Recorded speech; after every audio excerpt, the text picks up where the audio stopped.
नमस्कार दोस्तों। तो आज हम आपको बताने वाले हैं कि धनतेरस क्यों मनाया जाता है और इसके पीछे की कहानी क्या है और इस दिन हमें क्या क्या करना चाहिए। तो आज की इस वीडियो में हम इन सभी चीज़ों के बारे में जानेंगे। भगवान धन्वंतरी के बाद माता लक्ष्मी 2 दिन बाद समुद्र से निकली थी, इसलिए उस दिन दिवाली का पर्व मनाया जाता है। भगवान धन्वंतरी की पूजा करने से आरोग्य सुखी की प्राप्ति होती है। आइए जानते हैं धनतेरस का पर्व क्यों मनाया जाता है, क्या है इसके पीछे की कथा। कार्तिक मास के कृष्ण पक्ष की दशमी तिथि को धनतेरस का पर्व मनाया जाता है।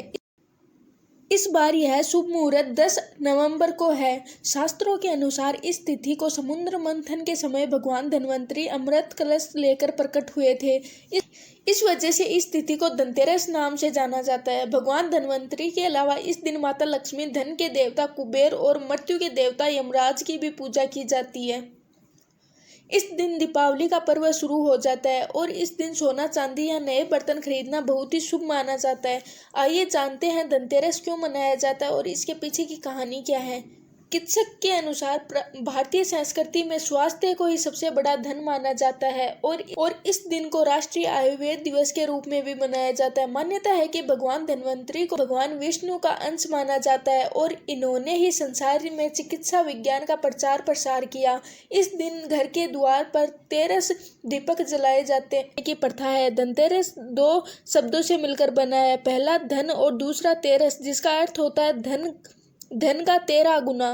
भगवान धन्वंतरी के प्रकट होने के कारण इस दिन वेद समाज धन्वंतरी जयंती के रूप में भी मनाया जाता है। धनतेरस की पौराणिक कथा।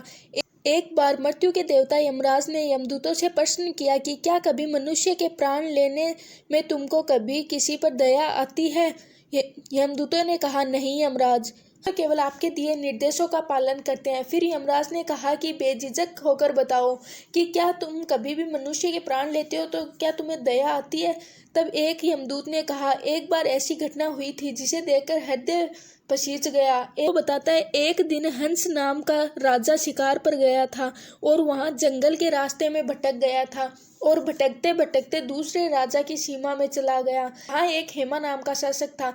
उसने पड़ोस के राजा का आदर सत्कार किया। उसी दिन राजा की पत्नी ने एक पुत्र को जन्म दिया और ज्योतिषों ने ग्रह नक्षत्र के आधार पर बताया कि बालक की विवाह के 4 दिन बाद ही मृत्यु हो जाएगी। तब राजा ने आदेश दिया कि बालक को यमुना तट पर एक गुफा में ब्रह्मचारी के रूप में रख दिया जाए और स्त्रियों की परछाई भी वहां तक ना पहुंचनी चाहिए। लेकिन विधि के विधान को कुछ और ही मंजूर था। संयोगवश राजा हंस की पुत्री यमुना तट पर चली गई। वहां राजा का पुत्र को देखा। दोनों ने गंधर्व विवाह कर लिया। विवाह के 4 दिन बाद ही राजा के पुत्र की मृत्यु हो गई। जब यमदूत ने कहा कि नवविवाहित का करुण विलाप सुनकर हृदय पसीज गया था। सारी बातें सुनकर यमराज ने कहा कि क्या करें, यह तो विधि का विधान है और मर्यादा में रहते हुए ही यह काम करना पड़ेगा।